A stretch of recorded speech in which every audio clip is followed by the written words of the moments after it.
The countdown to World War III has started. It didn't begin with a missile launch. It didn't start with an invasion. It started with a kidnapping. Yesterday, China delivered a message that put the entire world on high alert. The demand was simple: release our man within 72 hours or face the consequences. And those consequences could collapse the global economy in a matter of weeks. Now, the news will tell you this is about a simple arrest in Venezuela. They are wrong. This is about the biggest energy heist in history, and the man in the White House just lit the fuse. What started as a quiet operation in South America has become the flashpoint, the moment when three nuclear powers, America, China, and Russia, finally drew their lines in the sand. And those lines are drawn with oil. They're measured in trillions of dollars, and they're defended with weapons that can end civilization as we know it. Let me show you how one man's arrest became the trigger for the most dangerous crisis of our lifetime. At 2 a.m. on January 3, 2026, Special Forces stormed a house in Caracas, Venezuela. Inside, they arrested a man named Dr. Chen Wei. The official charge was terrorism, but the real reason they took him is far more terrifying. Dr. Chen wasn't a terrorist. He was the man who controlled China's money and energy in the entire Western Hemisphere. This wasn't a random arrest, it was a surgical strike. Think of it like this: America didn't just arrest a diplomat, they captured the keys to China's financial kingdom in their backyard. Dr. Chen was in charge of oil deals worth over $200 billion.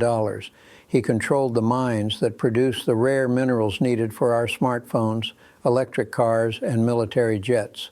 But most importantly, he built a secret financial system, a system that terrified Washington. For years, Dr. Chen built what analysts called the Great Bypass. It was a way for countries to buy and sell oil, food, and technology without ever using the American financial system. It was a ghost network, processing $300 billion a year that never touched a single American bank. China was using this system to buy up the world's largest oil reserves in Venezuela. They were locking down resources for the next century, and America was being cut out of the deal. So his arrest wasn't just about a man, it was an attack on China's entire economic strategy. It was America trying to seize control of the resources that power the 21st century. Within hours, China's response came, and it wasn't a polite diplomatic request. It was a cold, calculated ultimatum: release Dr. Chen immediately, or China would use comprehensive countermeasures. Now, those two words might sound boring. They're not. When China says comprehensive countermeasures, they are not talking about writing an angry letter to the UN. They are talking about economic warfare, the kind of warfare that can shut down supply chains, create food shortages, and turn off the lights for entire continents. Those two words sent the Pentagon into emergency meetings. They caused a market crash across Asia because everyone in power knows exactly what that threat means. So who would risk starting World War III over one man in Venezuela? The answer leads directly to the White House. Since returning to the office, Donald Trump has been running a new strategy. It's called Operation Resource Recovery. The philosophy is simple. American dominance means owning the world's most critical resources directly, and Venezuela, with its oceans of oil, was the biggest prize on the map. The only problem was China. China had effectively bought Venezuela without firing a single shot. Chinese money kept the government running. Chinese technology pumped the oil. Chinese banks moved the profits. From Trump's perspective, this was unacceptable. According to sources inside the National Security Council, the president personally approved the plan to take out Dr. Chen. But America didn't send in the Marines. They were smarter. They used Venezuelan forces as their puppets. American intelligence tracked Dr. Chen's every move. American satellites watched from above. They gave the Venezuelan team the green light to snatch the one man who held China's empire together. It was the first move in a high-stakes chess match for the world's energy. But they made one huge miscalculation. They never expected China to be willing to burn down the entire chessboard in response. The White House made a fatal mistake. They assumed China would play by the old rules. They thought Beijing would file a protest, maybe issue some sanctions. They believed China cared more about making money than protecting its power. That assumption was catastrophically wrong, because China didn't just respond. It activated a doomsday machine. Within 12 hours of Dr. Chen's arrest, Beijing unleashed total economic warfare. This wasn't a warning shot. It was a kill shot aimed at the heart of the global system. First, the money stopped. Chinese banks hit the pause button on $400 billion in global payments. Imagine every wire transfer, every international sale just frozen in place. The engine of the world economy sputtered and died. Then the ship stopped moving. Chinese cargo companies halted all deliveries to countries friendly with the U.S. ports went silent. Supply chains snapped. The things we take for granted, the parts for our cars, the clothes in our stores, the medicine in our pharmacies, were suddenly stranded at sea. But that was just the beginning. China then cut off the world's supply of a critical resource, rare earth minerals. That sounds boring, but it's not. Without these minerals, you can't build a smartphone, you can't build an electric car, you can't build an F-35 fighter jet. China just turned off the factory lights for the entire Western world. The world was reeling, the global economy was flatlining. How could America possibly fight back against an invisible enemy that could shut down the world from a keyboard? But before the White House could even form a plan, China revealed its true weapon. It wasn't financial, it wasn't digital. It was the one thing every country on earth needs to survive: energy.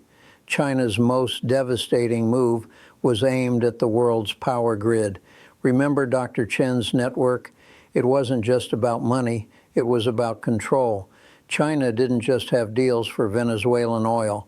They controlled the pipelines. They owned the refineries. They financed the natural gas tankers. They had their hands on the world's energy jugular. And now they started to squeeze. The impact was immediate. Oil prices shot up 25% in a single day. Gas deliveries to Europe were suddenly delayed. Countries couldn't even pay for fuel because the Chinese banks that handled the transactions were mysteriously offline. The message was brutal and simple: side with America and your people will freeze this winter. But as the world's economies began to shut down, something far more dangerous was happening. The economic war was turning into a military standoff. On January 4th, China announced routine naval exercises in the Caribbean Sea. An entire fleet of warships, including nuclear submarines and aircraft carriers, appeared just off the coast of Florida. They claimed it was to protect Chinese citizens, but everyone knew the real message. Chinese destroyers were now within striking distance of American cities. Chinese submarines were hunting American ships in their own backyard. And then Russia made its move. Seeing America on the ropes, Putin sent his own naval forces to join the Chinese. Russian nuclear submarines, armed with city-killing weapons, positioned themselves right alongside the Chinese fleet.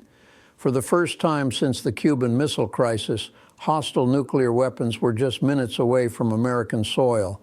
The Pentagon panicked. American bombers began nonstop patrols right on the edge of Chinese airspace. American attack subs started shadowing every Chinese ship they could find.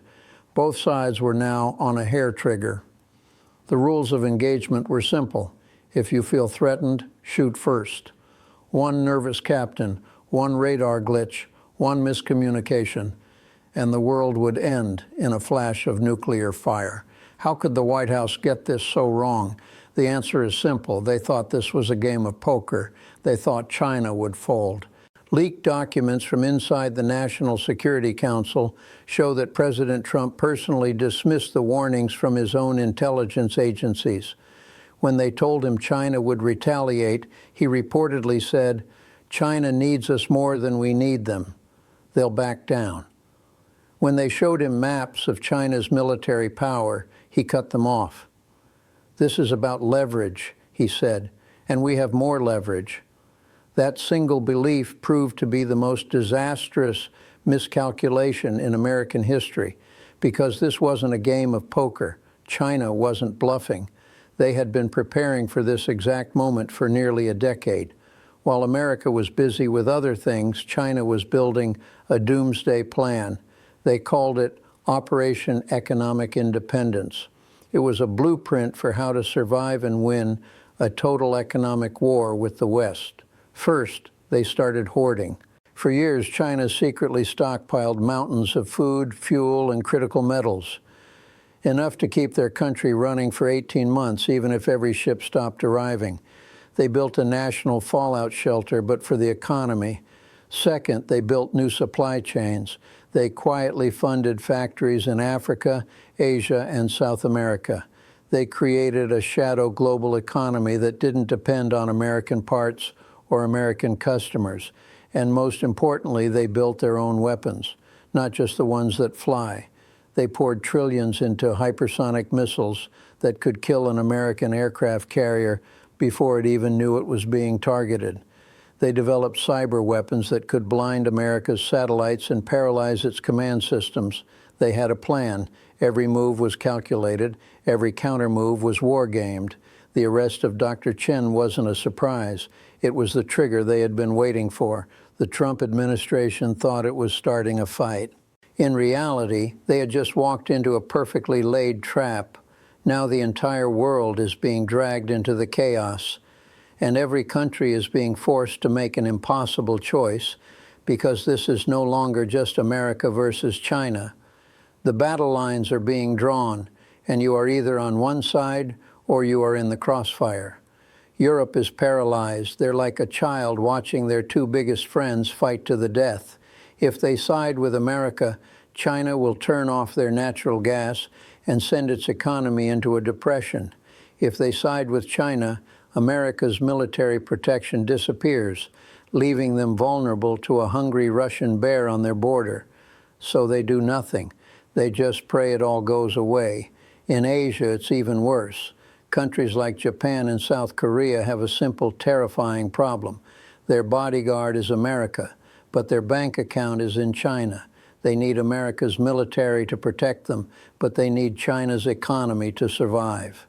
They are caught in the middle of a war they cannot win. And in the Middle East, they smell opportunity. For decades, they have lived under American influence. Now they see a chance to break free. Countries like Saudi Arabia are rushing to join China's new financial system. They're choosing a new side. The global order that has existed for 75 years is shattering in real time. By January 5th, the crisis reached the point of no return. The 72-hour ultimatum is counting down. There are fewer than 48 hours left. And the path to war is now clear, logical, and almost unstoppable. If Dr. Chen is not released, China will unleash Phase 2. They will directly attack America's biggest companies, freezing their assets, canceling their contracts, turning 1 billion consumers against them overnight.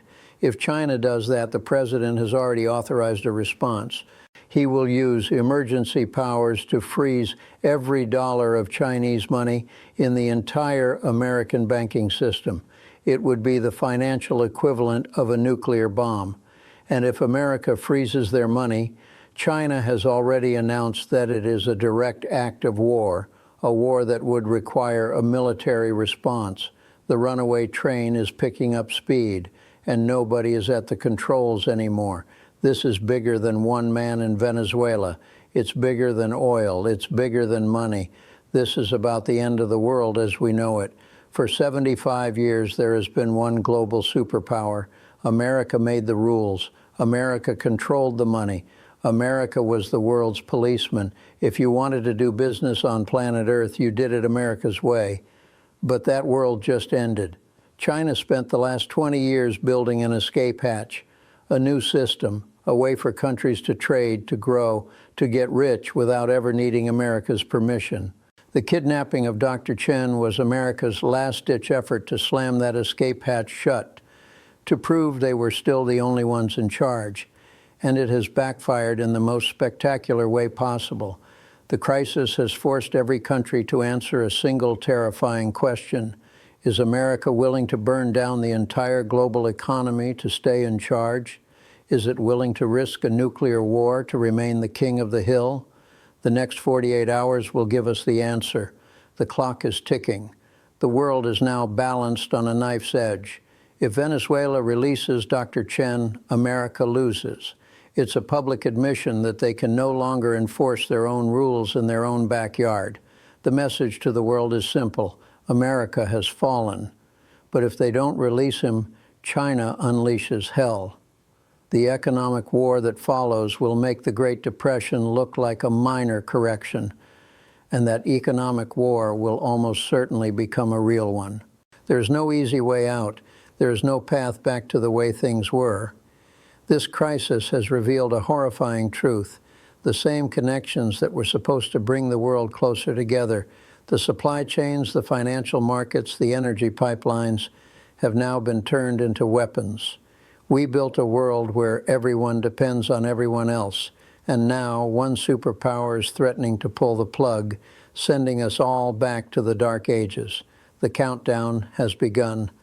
The final act is here, and what happens next won't be decided by politicians in quiet rooms. It will be decided by panicked generals, by AI-driven weapon systems, and by the cold, hard logic of escalation. This economic chaos is just the opening move. The real war, the one that follows, will be fought with weapons that are the stuff of nightmares. For the last decade, China and the U.S. have been in a secret arms race to build technologies that can win World War III in the first 30 minutes. We're not talking about tanks or aircraft carriers.